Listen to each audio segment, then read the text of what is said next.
Well, you're gonna have to talk for right now, then. Oh, okay. Well, guess what? Now everybody can hear you. Hello, folks.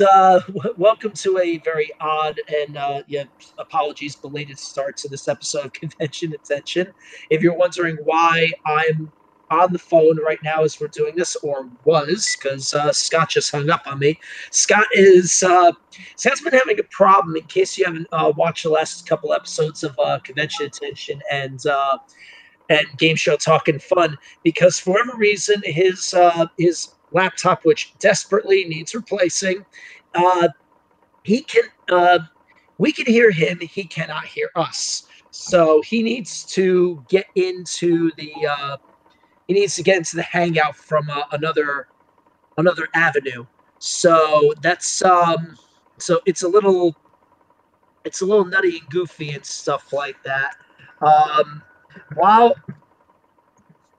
while he's figuring himself out, and we're waiting on a couple other people from the gang to get here. Or okay, now I think Scott is here in some capacity. Yeah, I'm here. Okay, good. Finally, there you are. Okay, now your other image is still showing on the screen, and I have no idea what the heck that noise. Okay, yeah, yeah. I think you were doubling up. That was the problem. Back. Yeah, you got to be careful about that, man. So, all right. So anyway, we're here. We're in one piece. And let me make sure I'm not doubling up. As always, we're getting this all figured out and messed up or whatever. And and one of my old faithful has dropped in to join us for the conversation tonight. Direct from the I don't want to. I'm not going to try to make a fun pun here, because then I'm going to probably alienate the town I work in. From Belleville, New Jersey, Connor Hahn. How you doing, man? I'm doing all right. I heard I'm a simple man. I hear Zelda, I come in. While we're getting all that, I'm going to go for my Hyrule Historia, so give me 1 second. All right. Yes, yeah, and I know this is going to be a very loaded topic, so we're kind of foregoing the some of the usual business with Smash or Trash and things. However, I mean, there's a brief thing I'll try to mention, but I don't want to take too long on it. Before we start any of the official business tonight, I want to give those of you watching out there a reminder of something we have continuously going here now for the new year. We talked about it the last couple times we've done this podcast, and that is our voting for the meme of 2018 is growing, and it's going to be growing all year long as new major memes are coming along. We will be adding them to the list. And last week, before this podcast hit, we added 4 memes to the list. March has been very busy for memes, it seems, or whatever. In addition to the 4 that were already there previously, with the Tide Pods, with Earth-chan, Uganda Knuckles, and the Twitter meme of people claiming Cleopatra looked like Britney Spears, we've added the following 4 memes to the official list. Where the heck is Frieza? The evil Patrick face from SpongeBob, the Chum Bucket versus the Krusty Krab, and Gru's plan. So Suggested by me. A lot of different memes coming out there, and I'm sure more are going to come along there. So, and we've revamped the format of the form, so that when you go to our Facebook page, facebook.com/Lost Silver Productions, we have it as a pinned post right at the top, so you can find it. So when we update that, we've changed it so now you choose the top 5 out of all the memes on the current list. You don't have to individually rank every one. We figured you guys would be here for a year and a day if you had to do that. So you choose the top 5, and we will take everything from there. We will score it accordingly, and we'll keep informing you of when we update the list, so you can keep on revoting as new stuff comes in. All right, so that takes care of the new business. And in spite of everything that's been going on like crazy with all the news about like Toys R Us going on liquidation and Oh stuff. my It God, just, no! I Don't remind me of that one. times. By the way, Brian, I got one question for you. What's up? Do you know the way? To San Jose, perhaps, but Yeah, I actually picked up this cute little guy at Dave and Buster's. Oh, that's you've been to the new one in Wayne? Yeah, Okay, yeah, I went there we haven't for gotten there yet. We still only know the one in the Palisades in Nyack. yeah, for our friend Joe Murray's birthday. Yeah, we went to Dave and Buster's, and I realized that from my graduation, I actually still had a bunch of points on my Dave and Buster's card. That So works. yeah, so I basically didn't have to pay for anything except for the food. So yeah, it All worked right. out pretty well. But yeah, I ended up earning enough tickets to win this little guy. Oh no! Oh no, and then some. Well, try to think. I mean, let me see here. Okay, let me see from the updated votes that I have at the moment. Because all right, since I updated the voting, we've got there's let me see, there's 8 votes in at the moment. I mean, we had 20 something people before. I've got to contact some of those other people to have them update their rankings and stuff like that. But from the 8 people who have currently done the top 5 based on the current list of 8, Knuckles has a slight lead at the moment, but it's nip and tuck between him and a couple of other things. I'm not going to divulge too much more because I don't want to influence the voting. So we'll see that as we go. If you guys have your picks or whatever, all right, like I said, go to our Facebook page at facebook.com/Lost Silver Productions. Click that on the side. You'll see the voting tab and a pinned post right at the top. And like I said, you could get in on this. Please join us. We want to really get a lot of people from all around involved on this. Okay, so Also, Earth Chen is best meme. Yes. Just want to point that out there. that is what you voted number 1. So okay, be that as it may. All right, so What can I say? I love my waifus. Yeah.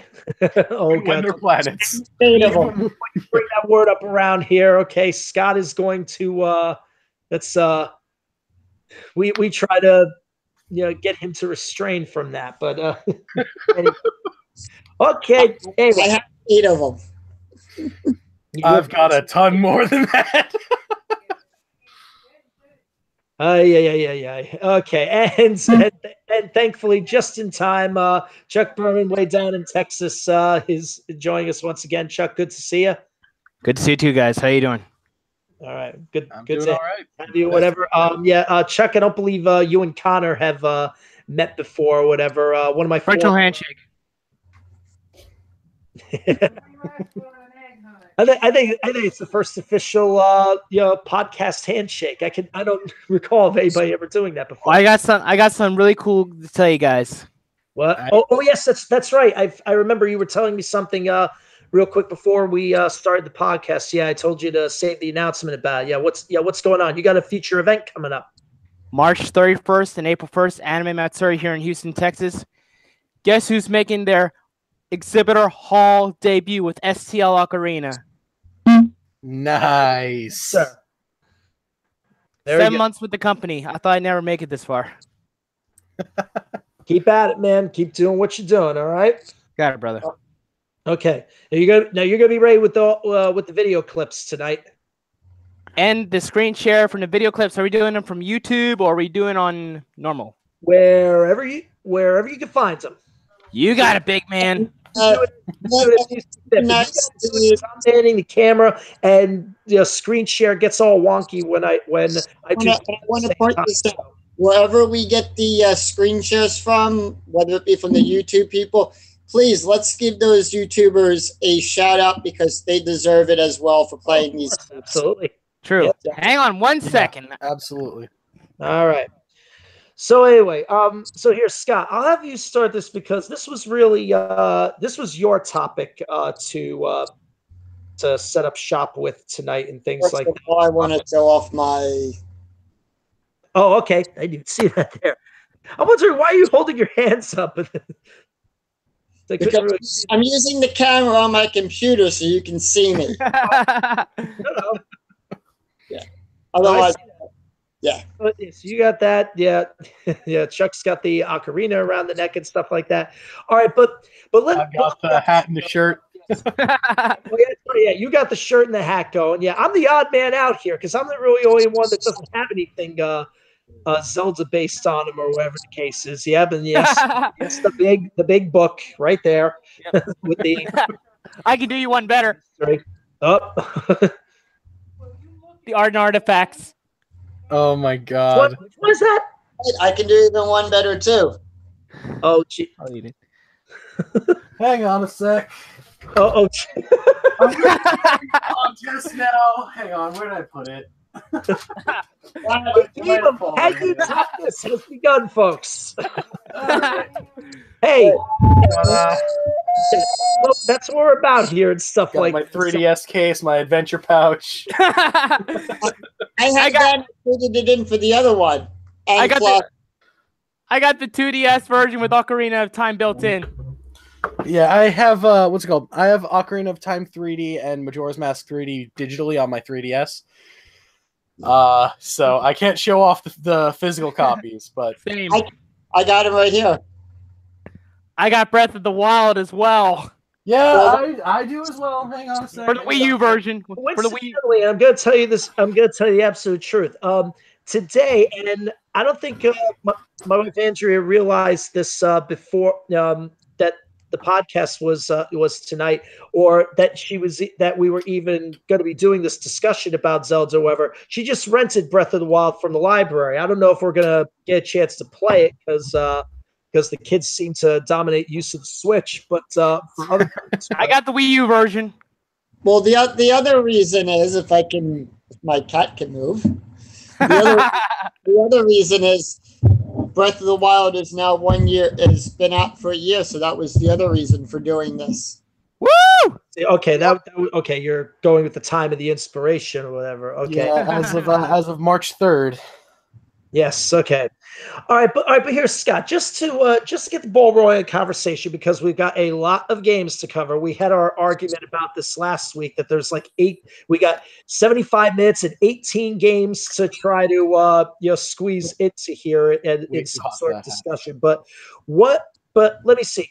You've been playing, I assume, the Zelda games since can I assume that to some extent we all began with the originals on the original Nintendo and some. I started with LTTP.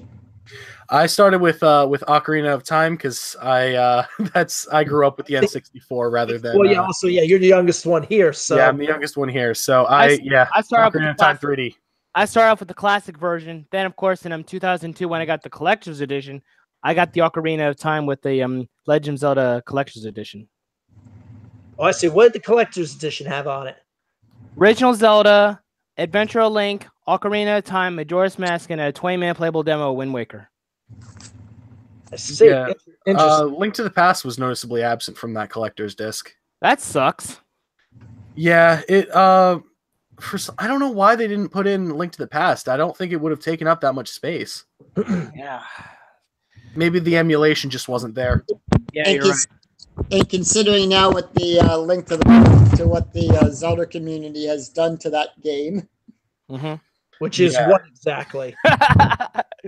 Well, without going into specifics, that would include Zelda and also Zelda 1. They now have made a randomizer mode for it. Oh yeah, I've tried it out. Basically, at least in Link to the Past, I believe it's all of the items in the game are completely randomized. Right. But if you really want to get insane with that, you have something that's called Key Sanity, where all the keys, every key is mixed up as well. And if you want to take that one step farther, all the doors that you go into, they've also randomized that as well. Oh boy. Oh, Now that I hadn't heard of. I had actually played the randomized items, Right. and that really tests your knowledge of the game because like it really requires you to know all of the secrets in the game where every item is. Right. But then also that also challenges you with, can you defeat Ganon with just Master Sword and no silver arrows, stuff like that. Seriously, no silver arrows? Are you kidding me? Hey, I will admit this. Starting on Wednesday, I started to do commentation for the Link to the Past randomizer runs over on Speed Gaming. Well, excuse me, okay, well, that's good. That's going to be then your good lesson for for hosting in terms of talking faster, because you definitely need to for that kind of stuff. Here, Chuck. But when I do it, we don't do it solo. We always have two people to play off of with it. No, I understand. Yeah, but you still got to talk fast because you take too long on anything, you're going to miss about 10 things. Here, Chuck, do me a favor. We're talking about the randomizer stuff. See if you could dig up on YouTube or other places. See if you can find any of that randomizer footage. I'm sure some of it. Speedgaming.com on YouTube. What? Where is it? Speedgaming.com, YouTube. On YouTube, type in Speed Gaming. ATTLP Key Sanity. The tournament is going on right now with the semifinals. It's the best 2 out of 3 for that. Okay. We're doing right now at this very moment. Yeah, I mean, I was gonna recommend Pro Jared Plays, because he did a Let's Play of Link to the Past randomized, or Super Beard Bros as well. They did or Zelda Master. What about Zelda Master? Zelda Master, I believe, did it as well. I don't watch Zelda Master as much. Yeah, because I'm actually watching his LP right now of the 3Ds. Yeah, I'm actually I was actually doing a run through of Ocarina of Time 3D. Nothing like special, just I'm trying to get 100% in the game because I never got 100%. I've beaten it countless times, but I've never actually 100%ed it. Mainly the Skulltulus. I am right now, and I will say this for the record. I thought I was going to have a problem with the Water Temple, but especially with the Dark Link fight, but no, I beat that temple without even dying. Yeah, the Water Temple's really not that difficult when you know where to go. It's really the first time you play through it that it's basically hell. But they fixed that problem for the 3DS. Yeah, they definitely did because in the 3DS version, don't they have like colored lines on the walls going through the dungeon? Yeah, where to raise and lower the water. Yeah, that definitely helps. Okay. All right. Here, while we're here on the subject here. Okay. He is here. Chuck, put on theater view for a second. Yeah, just so we. So what's going on here? What Chuck is showing here? This is. Wait. Bring it back, Chuck. Yeah, I'm saying put that YouTube window on theater. No, it is. Right, it is. So basically, this is the Key Sanity tournament where all the keys and items are randomized throughout the entire game. Okay, so like I'm seeing the okay, no, that's where that's the hold hand glitch on the left hand side. That's the crystal. Okay, yeah, no, that's just where all the things that. Wait, is there a way for you to screen share? Right, yeah, it has a piece of heart, and no, it just had 20 rupees instead. So, is there a way for you to screen share the full screen as opposed to just just showing it full screen? There we go. That's what I was saying. Yeah, blow it up. That's what I was. So basically, in Key Sanity, all the keys to the dungeons are all mixed up, and it'll let you know, hey, this is a key to Pod, or this is a key to Misery Mire, or this is a key to Ganon's Tower. No, I got a weird question. Wait, the player on the right, why does he look like a... Oh, what they did was for this current incarnation of it, you were able to swap out what your Link character looks like.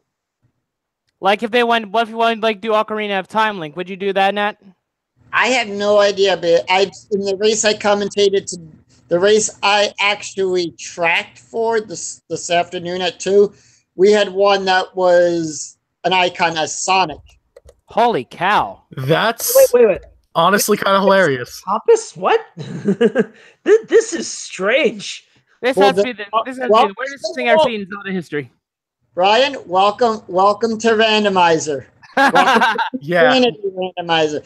Say that, and then some there. But while we've got this in front here, because in trying to chronicle all the Zelda games, and we were talking about this in the days leading up to this, you and me, Scott. Like I said, this along with the original Zelda 1 and Zelda 2 and stuff, as well as I'm trying to think which other ones we said fit in this category. I think we said Four Swords fit in this category, but we were talking and Link's Awakening. That's right, the original thing. What about Link? What about Wait, hang on, wait. Follow where I'm going with for a sec. No, wait. But you had the original group of games with Zelda 1 and 2, Link to the Past, and Link's Awakening, with the ones that I consider, in a sense, the first generation of the Zelda games in terms of the gameplay style, in the fact that most of those games, Zelda 2 being the lone exception, and then briefly Four Swords went back into it. The idea of, as you saw it within the Link to the Past, popularizing the top-down style of gameplay, as opposed to how most games back in the original days of Nintendo and stuff like that usually played on a side-scrolling platform style, where this was, even if it was screen to screen, you were seeing it from the bird's eye view as opposed to to straight on ahead. And I think for the time, I'm pretty sure that was they were like really the first to do that, which which was really probably like for home video games, pretty revolutionary concept, or at least I think so. Does that Connor, does that seem accurate to you, or? I believe there are some other games that did the top-down bird's eye view first. I'm not sure exactly what games. I'm not sure. Just right offhand, did Final Fantasy come before Zelda or after? No, that was after. Okay. Zelda was in 87. Final Fantasy didn't come along till either 88 or 89. Okay. What about Dragon Quest? I mean, Dragon Warrior. Well, Dragon Quest. Same. So we called it. I would have to check on that. I'll go and look that up. Because I don't think Zelda was the first to do it. I think it was the one that revolutionized it, but I don't think it was the first to do it on the NES. Yeah, because I think Dragon Quest. Here it is. I'm looking it up right now. Dragon Quest, May 27th, 1986. Okay, so it did come sooner. Yeah. Yeah, and that was top down. It wasn't action though. It was turn based. But okay. So, we can clarify on that then. Yeah. Top down action. Top down action. It might have been the first, but you also have to consider that there were that there were plenty of top down games. I'm sure one or two of them was an action game. Like I know, like even Adventure on the Atari was technically a top down view. Somebody get this freaking duck away from me! Was that a Homestar Runner reference? Yeah, it was. Yeah, it was. Oh my god, that's a blast from the past. With the first 2 Zelda games. Now, this was only in Japan, but the Famicom system over in Japan actually had a disc system to it. The Famicom disc system. So the original Zelda game and Zelda 2 were released for the disc system over in Japan. Another game that was released for the disc system was Metroid. Yeah. That's a conversation for another day. that's a conversation for another day. But it's actually interesting to note that the Japanese versions, which I believe the first one was actually called the Hyrule Fantasy: The Legend of Zelda. Right. I believe it had the subtitle of the Hyrule Fantasy. Actually, what's it called? They had better music. Like they had because they used I believe it was the VRC7 chip from the Famicom Disk System, which VRC7, right? Yeah, I think it was VRC7, which allowed for it allowed for more realistic chip tunes as opposed to the more bleeps and bloops that we got here. Not everything was different, but like it's very apparent with the title theme. If you listen to the Famicom Disk System version as opposed to the NES version, there's actually a pretty massive difference. In fact, if you don't mind, is it all right if I play it? Like I would probably advise against it. We've gotten in trouble before for certain things. I'd probably hold off on that. Oh, for the music? Because Nintendo would be on our butts for that for sure. Oh, now wait a minute. I do Let's Plays of Nintendo games, and they haven't been on my butt about it. Yeah, but you got to remember that those are within the context of the actual game or whatever. There's a reason we haven't done any game show themes on the air. We've done game show talk or anything like that or whatever. It's just something. I mean, I think it would still fall under fair use because it's it's a comparison. We've thought that about a few things, and on occasion we've thought wrong. Well, the thing is, even if it is fair use, they can strike lifted off us. Thank God for that. I will throw this out. If anybody out there wants to know more about the system, please check out the YouTube channel, the Gaming Historia. Okay. Well, here, also at the same time, I'll tell you what. Connor, is there proof on YouTube of the two themes? Yes, absolutely, absolutely. All right. We'll make sure after this podcast is done, we'll find the links to particularly the Famicom one, because I think most people know how the original Nintendo one sounded. We'll make sure it's in the link in the description once. The link in the description. and where's Zelda? Where are all the Zeldas in the description? And the puns start. We're reaching tonight, folks. Hey. By the way, for example, the I believe there's actually straight up comparison videos of the of the Famicom version versus the NES version. All right, so that's easy. Okay, yeah. All right, so we get both in one shot. Yep. Okay. Yes, subscribe to Gaming Historian on YouTube myself. Yeah, Gaming Historian did a good video on the Famicom Disk System, but that's more the history of the system itself as opposed to what we were talking about. Okay. But, yeah, Gaming Historian is an excellent channel for anything, if you're looking for anything like about basically the history of gaming. He's got plenty of videos that go in pretty deep detail about a lot of different topics. His most recent one, I think, is Rob the Robot. Right, and then before that, he did that whole 1 hour video on Tetris. Yeah. I was waiting for that one. And unfortunately, I cannot play all that music on my ocarina due to the copyright. Well, no, playing it on ocarina, that should be fine. Like if you're playing it yourself, that's absolutely fine. Yeah, I don't think we should have a problem with that. Yeah, just keep it going. Yeah, it's just the official tracks that would be the issue. Like playing it on an instrument, that's your own thing. The music itself may belong to somebody else, but that's your rendition of it. Right? Yeah, I'll tell you what, Chuck. Yeah, keep it on standby. I'll give you a couple minutes at the end of the show. We'll use your playing to close us out there.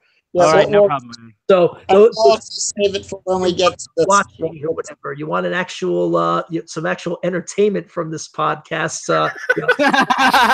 Oh my God. Anyway.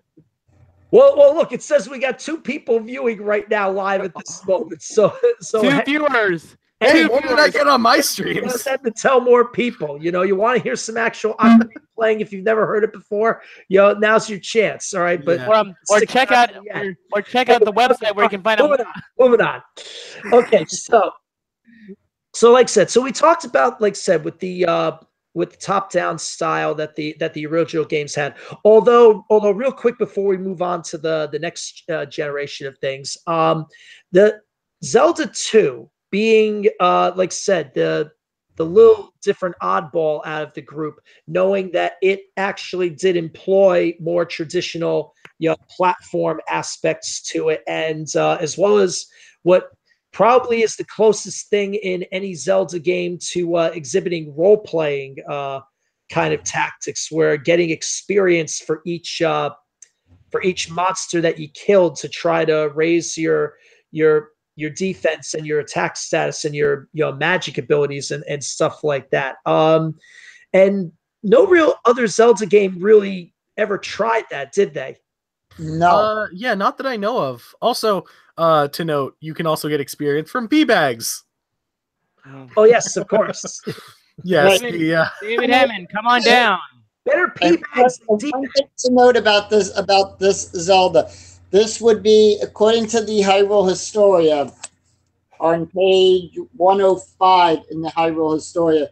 This would be, with the Adventure of Link, this would actually be Princess Zelda 1. Page 105, right? Yeah, page 105. We got everybody digging here. While you guys dig for the information, we welcome our brethren, David Hammonds. You made it in, buddy. Yeah, sorry, I was watching the WVU game. Princess Zelda the First, through the land of Hyrule, has seen other princesses hearing the name of Zelda. It was Princess Zelda the First who inspired the custom calling princess by that name. In the eras that followed her tragic fate, the royal family never failed to name their daughter Zelda. The other thing to note is, and this will become more prominent when we get to Skyward Sword, is that Zelda is actually the reincarnation of the goddess Hylian. Yes, but that's more like the thing about Skyward Sword, or the thing about prequels in general, honestly, is sometimes they end up changing the lore in such a way that it's just like they tend to retcon a lot of things in the Zelda series. Exactly. No. Yeah, and as soon as you prequel, you run into that problem a lot and stuff like that. Because and according to James Rolfe, the Angry Video Game Nerd, when they made Link to the Past, when they made Ocarina of Time, if Nintendo had already had that all planned out, then he, according to his video of Chronologically Confused about the Zelda timeline, he was saying then they pulled a George Lucas on that. Yeah. What do you mean exactly? Knowing that putting Ocarina of Time is the first game where the timeline actually splits. Begins. Yeah. Ocarina of Time, according to Nintendo, is where the story of Zelda actually begins. Yeah, because, technically the story of Zelda starts with Skyward Sword, according to Hyrule Historia. Skyward Sword comes first. Then I think it's Minish Cap. Yes, Minish Cap, Four Swords, then Ocarina, and then we have the triple split. Which, that took everybody by surprise. The hero is defeated timeline. Is there a new split right now with Breath of the Wild? That's up to interpretation. According to Nintendo, Breath of the Wild takes place at the very end of the timeline.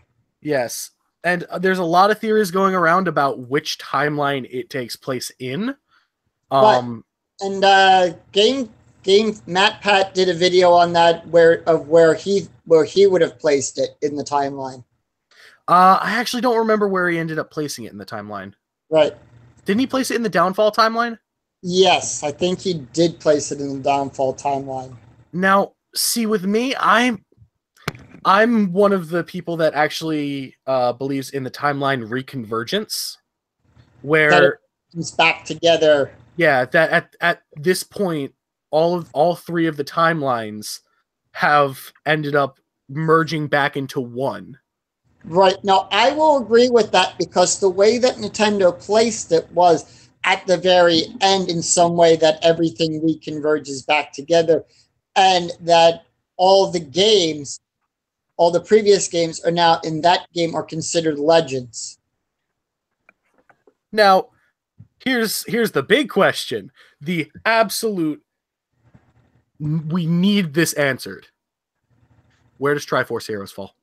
Exactly. Triforce Heroes falls in the Downfall timeline. Oh, it's confirmed that it falls in Downfall? Yeah, it's confirmed. It's a little bit after Link Between Worlds. Okay, all right. And Link Between Worlds is that right after Link to the Past? Yeah, sequel to Link to the Past. Okay. Because I wasn't sure if it was the same Link, a different Link, or if it took place like slightly after Link to the Past, or like several years later. Yeah. Hold on, let me see. Let me pull up a. Well, all right, here. Well, while you're digging up that information, I just want to confirm one thing, because and this is going to get into the next group of the games anyway. I just want to make sure I heard you guys correctly, because again, you guys are way more familiar with the order of the timeline than I am and stuff like that. Yeah.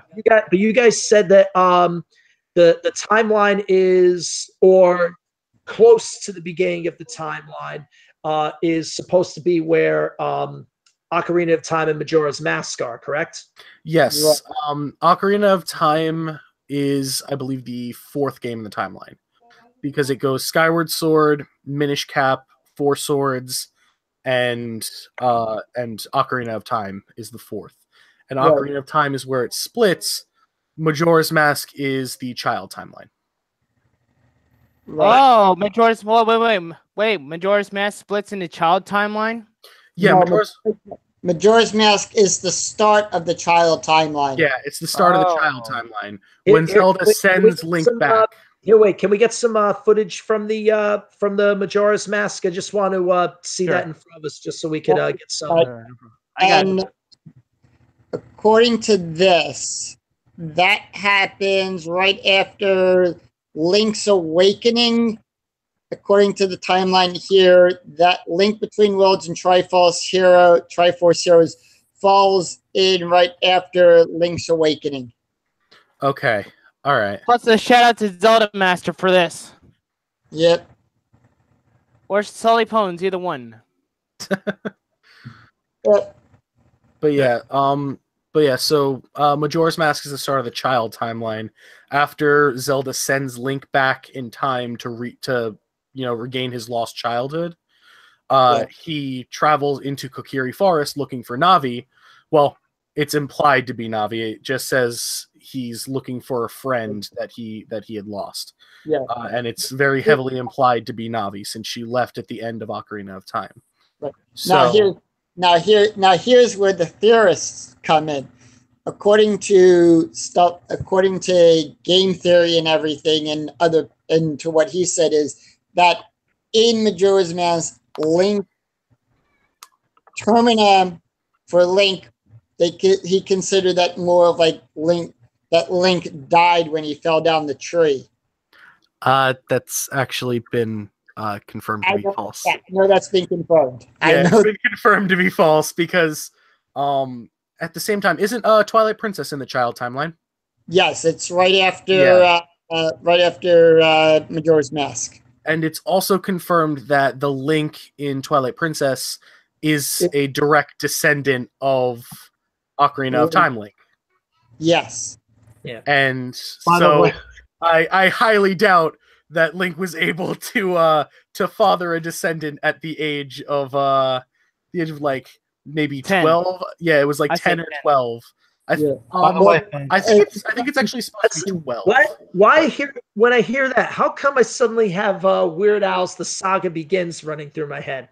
And here's the one I want to throw in. Beyond the Queen, even though he's just 9 and she's 14. Oh my god! I'll throw this in there with Twilight Princess's Link. If you look at it, Skull Kid, look out! Here comes the moon. Chuck, Yamate. It's the moon. It's the moon. It's the moon. It's Bruce's face, actually. It honestly does. Here's one thing I want to throw out there to everyone. If you look at Twilight Princess's Link, how he starts out as a farmer, some speculate that Link that when Link went back to Hyrule, that him and Malin got together. Very. Oh, I ship them like FedEx. Ship them FedEx. I haven't heard that one before, Chuck. Yeah. My wife says that sometimes whenever she ships Ninjago characters. Yeah. No, I believe it. Yeah. Personally, my favorite girl in Ocarina of Time will always be Saria, because let's be honest, even if she is a Kokiri, she's probably lived hundreds and hundreds of years. True. But I say Milan is Bay. Yeah, so like I'm not into like if she was actually a kid, that's fucked up. But Easy you. yeah, but like PG, man. she's very clearly legal, so especially PG. especially in the adult timeline where she's God. So PG, man, PG. The forest temples. Let's keep it there. All right, but anyway, Connor, let me bring it back to you for a second. All right, because now you said that, like I said, the Ocarina of Time, Majora's Mask, they were what you began with in terms of your overall Zelda playing experience. yeah, Ocarina of Time, I actually started playing when I was a little kid. Back when I was like, I think I started playing it when I was like maybe 3 or 4, because my brother and sister had an N64. Funny enough, my brother never let me play Majora's Mask when I was a kid, because he treasured that game. He was like, "Yeah, no, you're not playing this one." Oh, wait a minute. Saying that we're talking. Okay. Saying that we're talking about this. Saying that we're talking about this. And this question has probably already been asked, so forgive me, Brian. Oh, it's fine. How many of you are old enough to actually have played the original Zelda when it was released in 1986? Well, like I said, I was, of course. Everyone but me, basically, because I was I'm born- 20. I was born in 87. I was 84. So I was 97. Yeah, I was born the year before Ocarina of Time dropped, so. Oh, wait a minute. Speaking about Ocarina of Time, they actually helped a lot of people get back into actually playing an ocarina, which is actually a real instrument, by the way. Yeah, I believe it originated in South America, I think it was. Italy. Italy, actually. Okay. Yes, that's right. Yeah, that's right. Italian born with that instrument, but that's true. I think up until really that point, Chuck. It's like, briefly, the ocarina. I mean, there was that flute in Link to the Past, which was sort of ocarina-like or whatever. But obviously, Ocarina of Time is the one that really.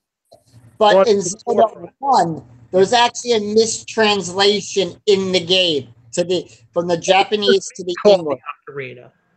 Right. Okay. Zelda 1. No, Sam. Yeah. So the mistranslation was, when they translated the game into English, was the Famicom. If you look at the controllers for the Famicom in Japan, controller 2 had a microphone on it. No, I remember. No way. Yes. Right. So, Yeah, but it didn't have starter select. Yeah. So you could actually play it. Right. So the mistranslation was about the pose being killed by a voice.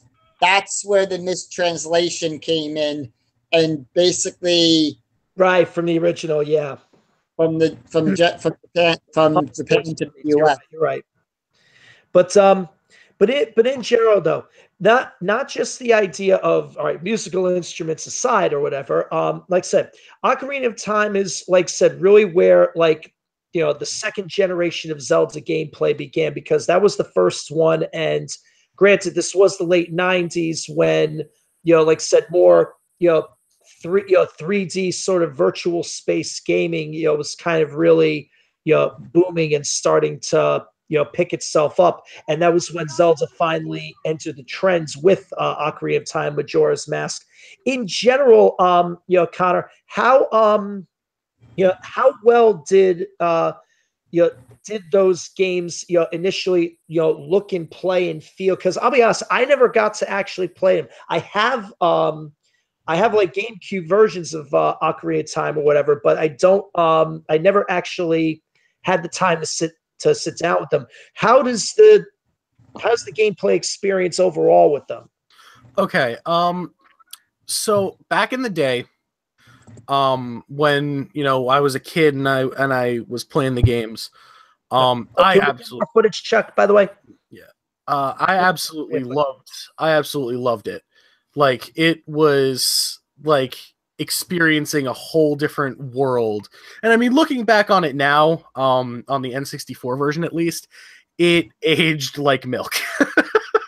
At least the visual aspect. Because like looking at it now, like the textures look like garbage. The models were primitive at best. But age like lawn milk. At the time, that was the best technology you could get your hands on. Oh yeah, well, exactly. 1990. It wasn't the best technology you could get your hands on. Technically, the PS1 was, but I'll say this about that's debatable. That's debatable. Not really. But a subject for another night. I'm saying specifically, like solely in power, the PS1 was the technology to get. But in terms of actual like good games to play, that's where it gets debatable. Yeah. But fast forward a little bit into the actual game footage there a little bit. Okay. Let's get off of the credits screen a little bit. Yeah. But so the thing about Ocarina of Time was I absolutely love the game, and also I heard somebody say that it aged like lawn milk. No, it didn't age like lawn milk, because that thing can go for 7 years without spoiling. So wait, age like Kokiri Cola. Okay, I guess. Oh, wait a minute. Age like Kakariko fried chicken. Okay. All right. We get the point. But it did not age very well, in my opinion.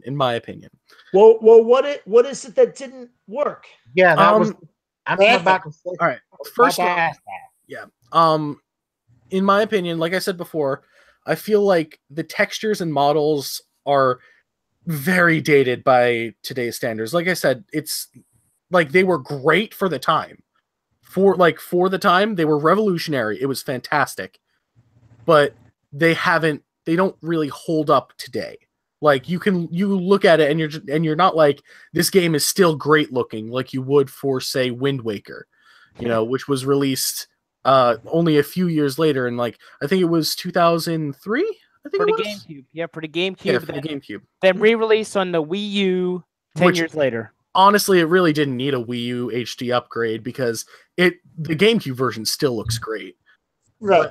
But, like, speaking of which, quick notice. If you are still using your original Wii, you have until midnight tonight to make purchases from the Nintendo Wii store. Yeah, after the tonight. Wii Shop channel. Yeah. Oh. Yeah, it's a shame. The Wii Shop channel is getting shut down. Tonight, huh? Yeah, it's tonight. Tonight, the Shop channel dies completely. But wait, but doesn't the Switch have a shop? Yeah, the Switch has an eShop, yeah, but the Wii, like the Wii Shop channel, like WiiWare games, all of those are gonna be gone. So no we more. Had a bunch. Wait, no more what? So no more games to get for the Virtual Console. I mean, there's still the Wii U Virtual Console, but the Wii Virtual Console, no. So no more for that. Are they keeping that open for the Wii U? Yeah, they're keeping it open for the Wii U eShop, but they're not. They're ending the service for the Wii. So they'll slowly. Yeah, but I'd say it's about time. I'll see if I can round up any leftover bucks or whatever, because I think I probably still have a few points that never got used, and they've already did now. Yeah, they've already discontinued adding funds. It's really just using the funds that you have for the DS. I don't think I have enough funds to buy anything. Yeah, that's the whole thing. You can't add funds at this point. They already stopped that one. But now all you can do is use what you have left to buy games. to purchase stuff. I unfortunately I still have my Wii still have my Wii U as well, but I play mostly the Wii for mostly Twilight Princess. It's the only Zelda game ever the Wii. Yeah, and anyway, but back onto the topic of Actually, Ocarina of Time. Come back on topic. Actually, here, I'm looking at this in general with this. Now, granted, this is the 3D upgrade, right? The complaints that I have with the visuals completely fixed in the 3D version. Well, because this is the 3D version that we're looking at right now, and it definitely looks, compared to how it did back in the day. It cleans up real nice. Yeah, it really does. And mind you, I'm not saying that Ocarina of Time by any stretch of the imagination on the N64 is a bad game. No. It's an excellent game. It's an excellent game. Oh yeah, it's a fantastic game. I get what you're saying. I get what you're saying, Connor. It's a good game, but on N64, it didn't look very good. Yeah, it didn't look very good. I felt like in terms of certain gameplay aspects, I feel like they improved like some of the controls on the 3DS version. It feels less clunky on the 3DS version. But that I feel is partially due to the N64's controller, which I've never really been a huge fan of. Despite it being the first controller that I played a game with. So, but it's just in terms of game control compared to the other systems, as I always keep seeming to constantly read, always feels a little behind the times or whatever the case is, but who knows? Yeah, but like I felt like Ocarina of Time on the N64 felt a little clunky. Looking back on it now, the frame rate is awful. Like, I'm not sure what the game runs at in on the 3DS, but I'm pretty sure it's either 30 or 60 frames. I think it's 45. 45? That's what I'm thinking. That's an odd Seems amount. odd. Yeah, that's what I'm thinking. 30 or 30 to 35. I'm not sure. Yeah, I'm thinking it's at least 30, but on the N64 version, I think it capped out at 22 frames per second. And for the unfortunate people in Europe and other PAL regions, it capped out at 17 frames per second. Ocarina of Time for the 3DS at 60 frames per second. Okay, yeah, I thought it was 60 frames. Look how far we've come. Yeah. But you know what? But you know what? With the graphics, I didn't care about the graphics. All I cared about was the music in the games. Oh my gosh! Oh my god! Me and my wife. Oh yeah, of course, yeah. Music has always been fabulous, regardless of what what generation we've been in. That's Koji Kondo for the N64. You hear 20 FPS. You hear the overworld theme to Zelda. Everyone knows what you're playing. Oh yeah, it doesn't matter whether you're a fan or not. Which, fun fact, the overworld theme to Zelda never actually appeared in Ocarina of Time, not once. Except for a little canon, though. Except for a little canon in it, though. Wait, what do you mean? Yeah, like the leitmotif. Yeah, the little leitmotif did, but the actual like song itself, like the full like dun dun. dun yeah, like that actually never appears in the game. It does in Majora's Mask as the theme song to Termina Field, but it never appears once in Ocarina of Time. Wow. Wow. Yeah. It's interesting, and I never realized that until somebody pointed it out to me. Like, I think it was maybe a year ago, somebody pointed it out to me, and I was just like, huh, that really is the case. Well, for me and my wife, I'm sleeping. We listen to the Ocarina of Time soundtrack. It helps puts us to sleep at night. Yeah, it some of the songs in there are very relaxing. Like one that comes to mind that is super relaxing is Zora's Domain. The one song that kind of creeped me out a little bit, the one for the Forest Temple. Yeah, Forest Temple and Shadow Temple are both really creepy songs. Which right now in my playthrough, I'm actually at Bongo Bongo. Nice. I'm actually about to enter the fire temple in my playthrough. Fire. Because the thing is, Yes. something that a lot of people don't realize is you can get a lot of stuff done before you even enter the forest temple in like as an adult in Ocarina of Time. Like you can get bigger on sword. Yeah, I got Bigoron sword. I got obviously the hook shot. I got both tunics. Let's see, what else did I get? I got the Giant's Wallet as a kid. Right. So Wow. yeah, because I'm going for all Skulltulas, so I was just like, Same here. yeah. Let me hold mine. I'll tell you. I'll give you an update on where I'm at with it. Yeah. But yeah, I got a lot of stuff done in Ocarina of Time 3D. Yeah, 3D. I'm not playing the original one because I honestly I can't go back to the N64 version because of you know the archery game over in Gerudo in the Gerudo area. Yeah. Took me an entire day to get the 1,500 points to get the quiver, to get the big quiver. Really? I mean, the thing about the archery game, like the trick to it is really just lining up your shot to start with. And Letting timing. Epona just running, doing the timing. Here, Chuck, can you find that archery game? Adult Link. Getting 1,000 was easy. Wait. 1,500 was hard. Wait, Scott. Wait. You said which version? It doesn't matter which version. Okay, it doesn't matter if it's kid or adult. Oh no, what's it called? There is no he's talking about the Gerudo archery game, the horseback archery game. Looking that up now. You can only do that as an adult because you can't ride Epona as a kid. Oh, I see. This one's gonna be used for the N64 version, unfortunately, because I can't find one for the that's fine. In fact, it'll show a comparison. I'm just looking for a visual. Yeah, it'll show a comparison from the one in the N64 version because it actually had the rings, so you could see where you were hitting. It didn't have a on the targets. Yes, the targets had the ring. And of course, for people who didn't hear Epona's song, later on in the podcast. Yes, and you can see how very dated the graphics look. And even that, I gotta say, like I said, even for the the late '90s or whatever, I mean, it's still not bad. It's not bad. It's not bad for the late '90s. I'm not saying that the graphics are bad. I'm saying they haven't aged well.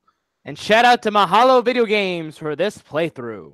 I could probably think of some games nowadays that still don't look as good as this. It's a stretch. It's a stretch. And then the other thing that gave me a little bit of trouble was getting that fourth bottle. Took me the rest of the day and the next day to get all 10 pose. Yeah, that's more so a case of tedium because you can only get 3 at a time at that point. Right. And it bothers me that you have to get 10 when you have 3 bottles because it's like you could have gotten it in 3 trips if it was 9, and then you just have to go for that one last po. Oh, it bothers me so much. But if you see what I mean, though, like how the targets have the rings on it. Yes. And I mean, like, they do have the rings on them, but I think they also have those in the. No. I thought that it was just less pronounced in the 3D version. Yeah, it just doesn't look. Yeah. In any case, what's it called? I'm trying to remember what we were discussing beforehand. I think it was just my experiences with Ocarina of Time from when I was a kid. Right. Well, that was going to lead into my next question here, Connor, because you've talked about the gameplay here and things like that, and you said I was clunky or whatever. But going forward within the gaming history, when did when did it finally turn the corner? When did they finally get the the general gameplay controls within the now 3D world of Zelda, really more smoothed out and really fine tuned? Jump to the GameCube, Wind Waker. The control was a lot more fluid. It felt more. You felt more in control of Link because you felt like you had like more analog movement as opposed to the N64, which kind of made you feel like you were still not quite moving completely analog. It felt like there were more digital directions to move in, but not quite full analog. Whereas Wind Waker fixed that completely, at least in my experience. Wind Waker was a really, really good game. Oh yeah, Wind Waker was fantastic. A lot of people shunned it when it first came out because it was a massive art style change. Yeah, cell shaded, but the graphics and the gameplay and the music equals Game of the Year for 2003. Or as I like to call it, Link's Water World. Because it's all wet. Because it's all just nothing but water. No. It's not Link's Water World because Wind Waker's actually good. True. It's got some great without Kevin Costner, just with Link. Wait. Imagine Kevin Costner in a Legend of Zelda movie. Oh God. He would make it. Imagine that. We'd cast him as Ganon. Or we can bring back Jonathan Potts as Link. Well, excuse me, princess. Oh, God, no. If there is a Zelda movie, Link should not speak. No, the funny thing is, this was a fan-made one, and I want to bring this up. They made a spoof with the Back to the Future movies. They did one called Link to the Future, where they were just exploring the entire Zelda timeline. Oh my God. Yeah, actually, they actually ported in the DeLorean from Back to the Future. They had someone dress up as Doc Brown. Oh Great my Scott, God. Marty.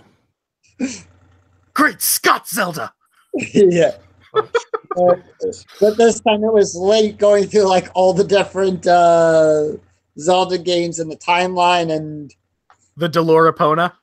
the DeLorean. And, oh, you found it. Oh God. That's it? That's it. Yeah, that's it.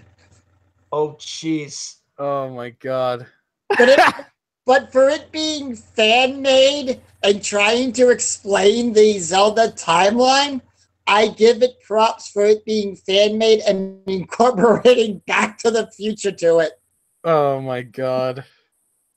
All right. In any case, but trying to get back on topic here, right? Because we've been derailing this ridiculously. I give it props for what they did with it, though. It was good, though. Yeah, from the looks of it, like just sort of like an amateur project, like this actually seems pretty good. They actually did a video where they went behind the scenes and how they did everything too. Of course, yeah. There's Navi. Hey, listen, watch out. Which, by the way, like going off on my own little tangent here, a lot of people like say, "Oh, Navi is ridiculously annoying," and honestly, I don't see it. Like, yeah, it pops up every now and again, but Navi really isn't that annoying or that intrusive. If I had to pick a companion for Link, I'm sorry, I'm going with Midna, and that's fine. Oh yeah. For me, I'd pick Navi and Tattle.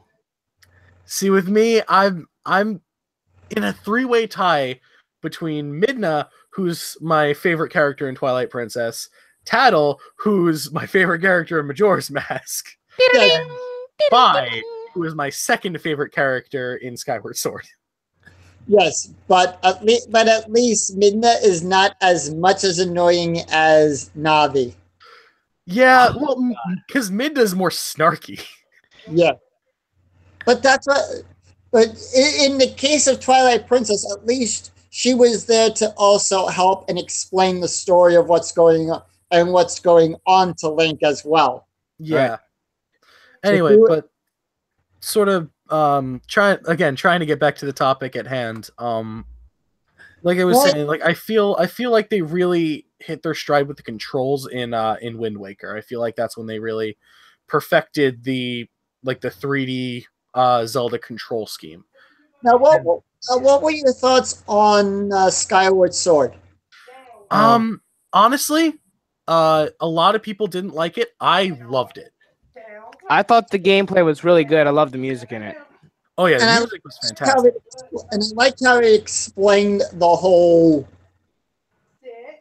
infinite loop that Zelda, Link, and Ganon are now permanently in. Yeah. Oh, demise. Well, I mean, Linkle? Well, no, because Linkle only thinks that she's the reincarnation of the hero. Also, she's non-canon because Hyrule Warriors isn't canon. But regardless, I love her. She's a cutie and she's one of my favorites. Tear, she's bae. Yeah, but what were we talking? I've lost my train of thought here. It's easy with this crowd. You learn quick. Well, what about Breath of the Wild? Oh, okay. Breath of the Wild. Whew, do I have a lot to say about that game? Well, I want to chime in with something with that I found on YouTube as an Easter egg to Breath of the Wild. And some Easter is coming, and so is Passover. Wait, what was that about? An Easter egg in Breath of the Wild or to Breath of the Wild? They made a certain NPC look like Robin Williams. Really? Yes. Oh, yes, you were telling me about that. My favorite actor, one of my all-time favorite actors, R.I.P. No, because, and this should be addressed, and everyone knows this, that Robin Williams was a big fan of the Legend of Zelda series. Yeah, he even named his daughter Zelda after the princess. And when they actually did a charity event with Breath of the Wild, and she played about 60 hours worth in live play with Breath of the Wild to raise money for charity. It was for a charitable event. Nice. Do we know? Wait, the character you said they made to look like I will look it up on. Can we find it? I want to find a picture. I'm gonna find the video. Hold on. I'll find. No, I got it. No. Okay. I'm trying to look myself here. Anyway, I feel like we should just go through the games in release order rather than basically go. That was the intention. Yeah. All right. So we've right here kind of already discussed Ocarina of Time. I see it. I see it here. I can't put it up, but all right. We'll make a note before the end there. Okay. So I got it. Oh wait, you found the picture there? Yeah, I just had to open up another tab. Okay. Yeah, share it. Go ahead and share it.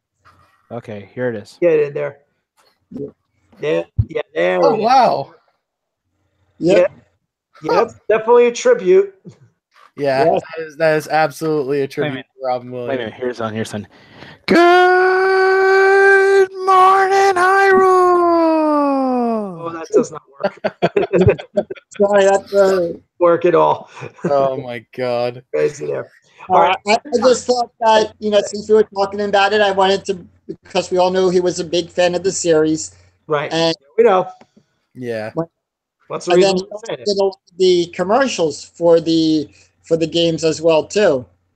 Yeah, one that comes to mind is the Ocarina of Time 3D commercial, where it's basically Robin Williams doing the narration, and then his daughter's featured in the commercial as well, and it was super cute, and I loved it.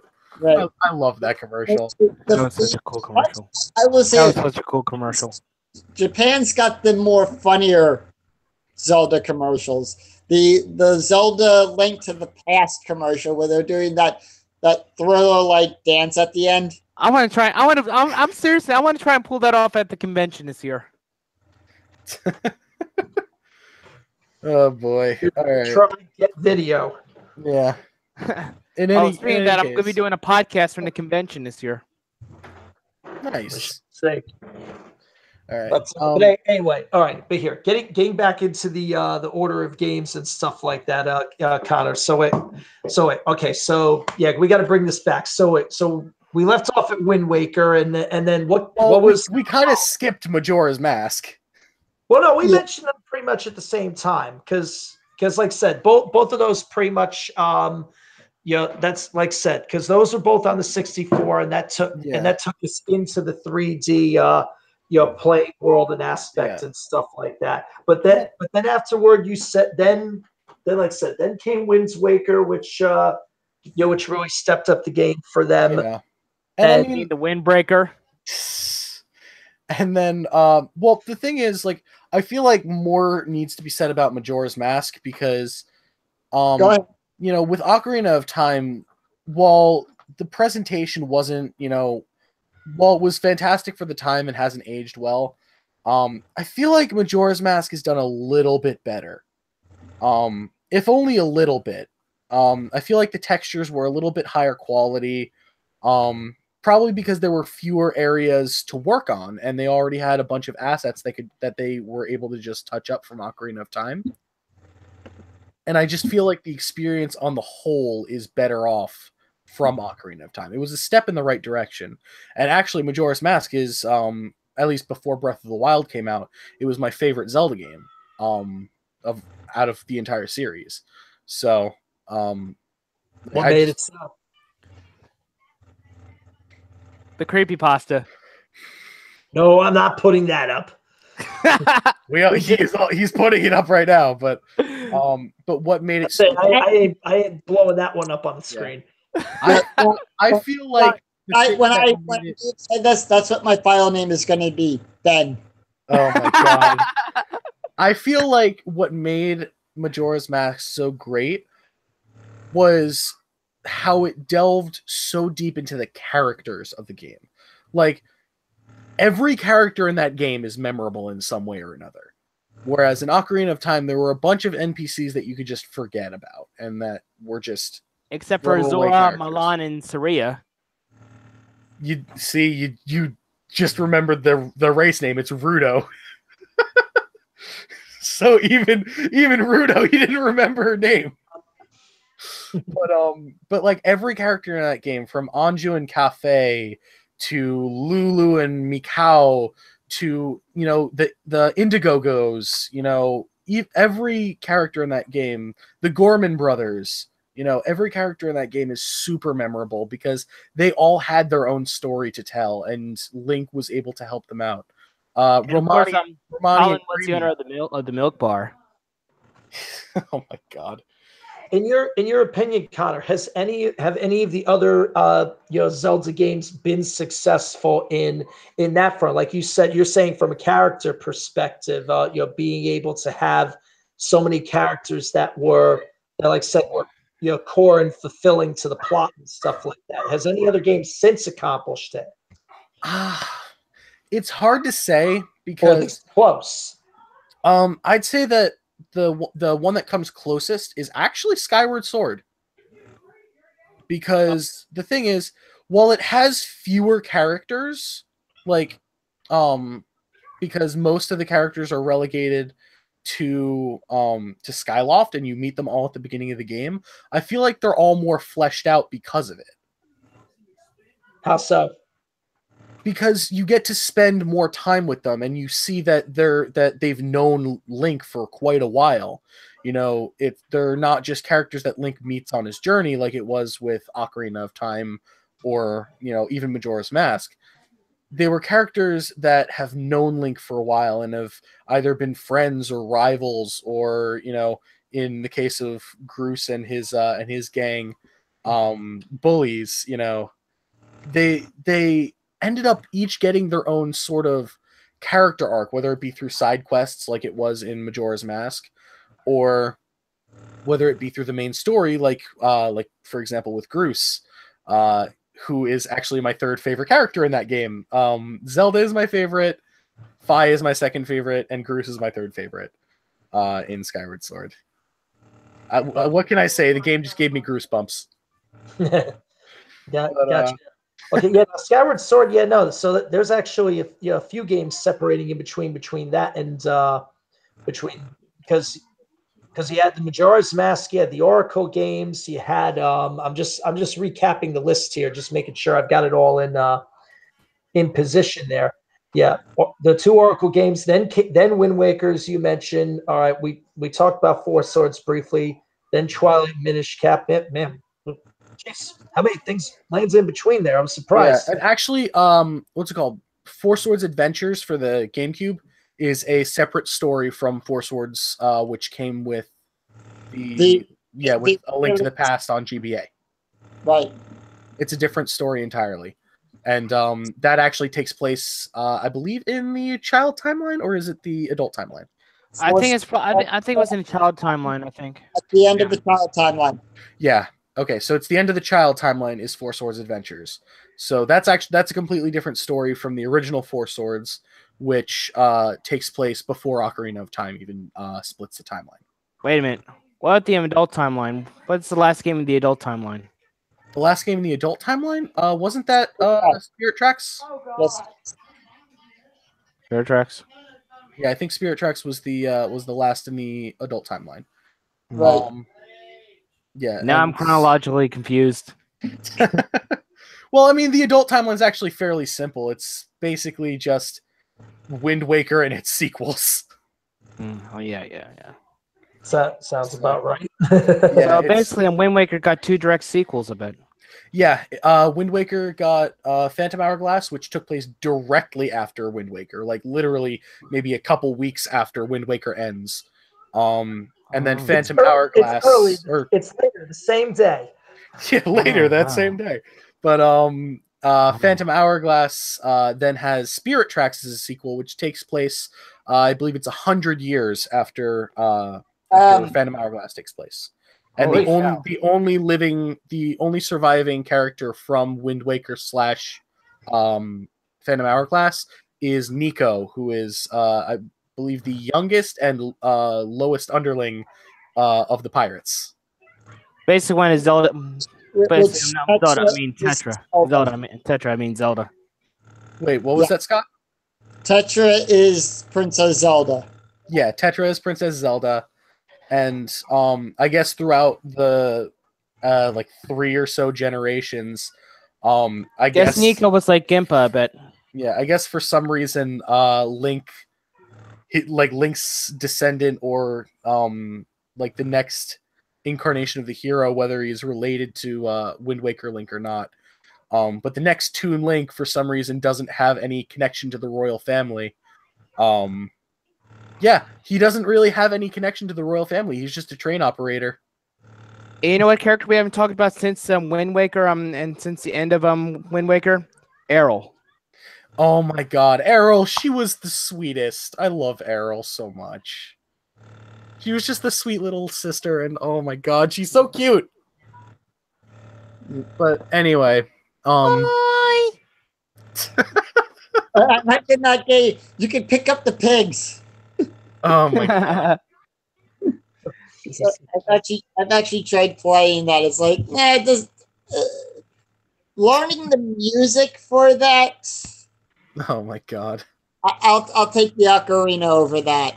Yeah. I mean, I do love the songs in Wind Waker, particularly the full versions of Wind God's aria and Earth God's lyric.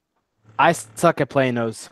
I remember them by heart. I can't actually say what the commands would be, but if I had the controller in my hand, I could absolutely just play them right now.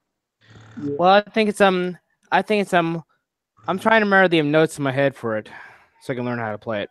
I think it was at least for the for the Wind God's aria, I think it was down, down, center, left, right, left. It was da, da, da, da, da, da. Space System. A G G. I'll actually try it, Chuck. Okay, hang on. Yeah, give it a try. Let's see. Yes, that is exactly how it sounded. Like I said, we're slowly entering the town portion of our show, ladies and gentlemen. Yes, and then I remember. Hold on, I found it. What'd you find? The song. I'm gonna play it now off of YouTube. Be careful, you. No, sound only. Sound only. I'm not sharing it. Okay.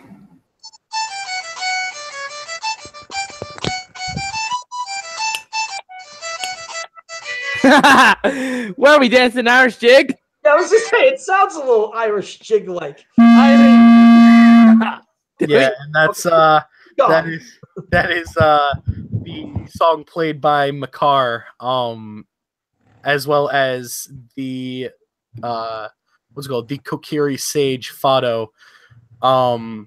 I don't know why they didn't bring back Ruto and Saria, because it's implied that the sages live for quite a long time.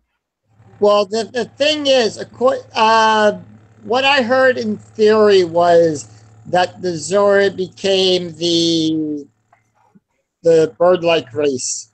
Yeah, the Rito. But I'm saying, like, because the sages, because they live in the sacred realm, I thought that they lived for quite a bit longer than most mortals. Right. Like, it's implied that Rauru has lived for like hundreds and hundreds of years.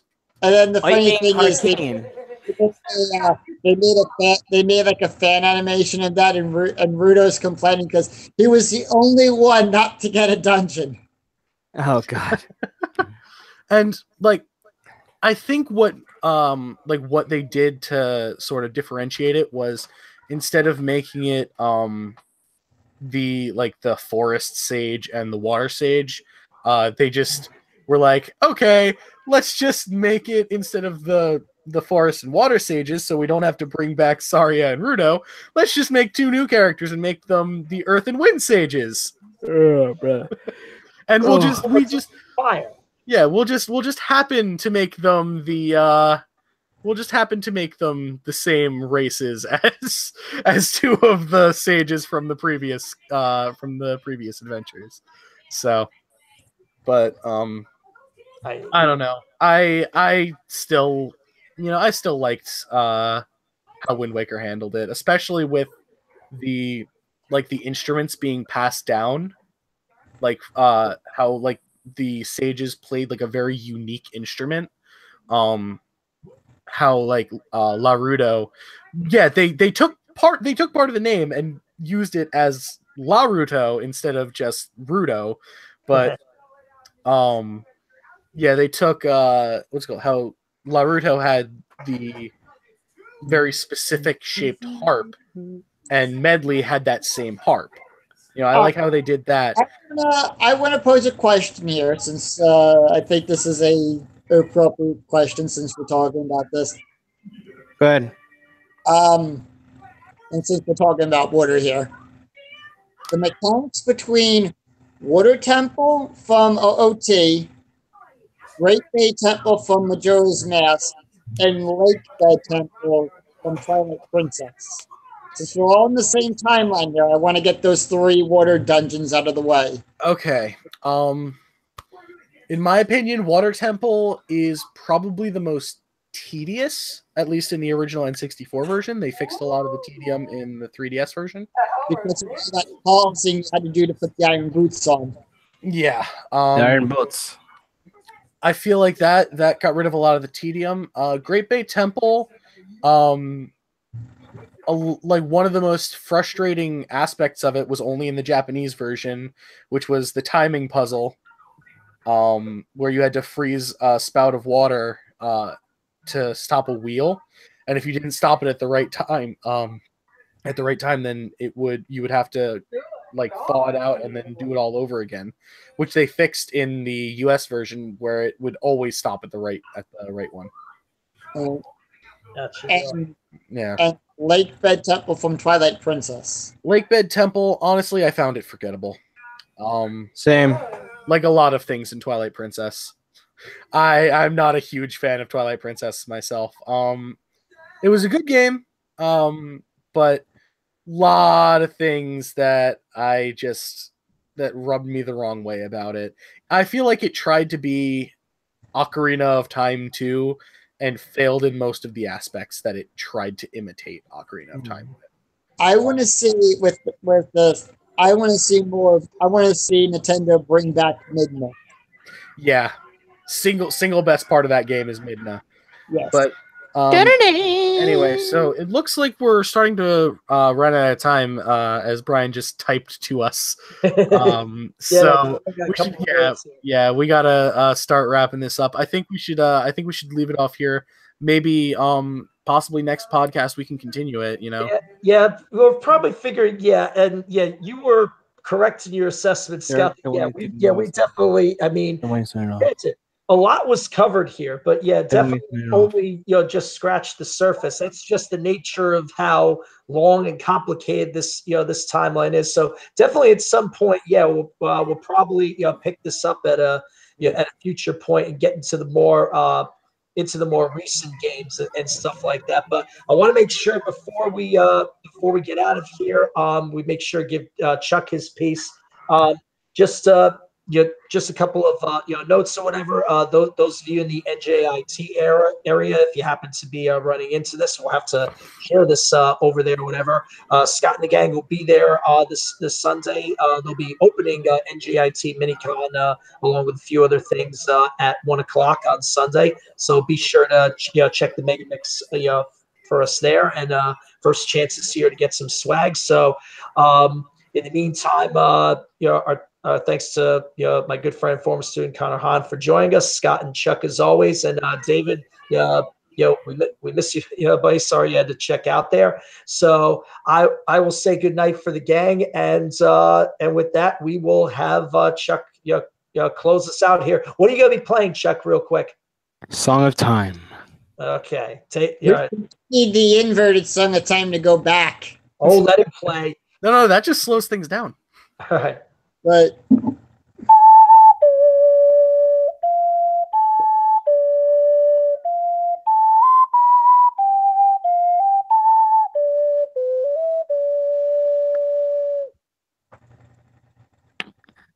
do you guys think of that? Very nice, very nicely done. Absolutely, we enjoyed that a lot. We hope you guys did. Hope you guys did too. We'll see you very soon for another edition of Convention Attention. And like I said, subscribe to all the channels. Yes, now. Yes, subscribe all the channels. I'll get this out of the way real quick as well. Don't forget we want to give a shout out to all the to the YouTube channels where we feature clips, and which also, I think we were doing along the way in the first place. So we're pretty much covered. And also, and don't forget, check out stlocarena.com for more information about where you can find these fine products. Yes. Support Chuck with STL Ocarina. Those of you down there, down there in Texas. So we'll do that. Until then, guys, we'll see you. We'll see you in 4 weeks for another Convention Attention, 2 weeks for another game show, talking fun, and that's going to be it for now. Take care, guys. We will see you from all the gang here at Lost Silver and family. And bye. Good night.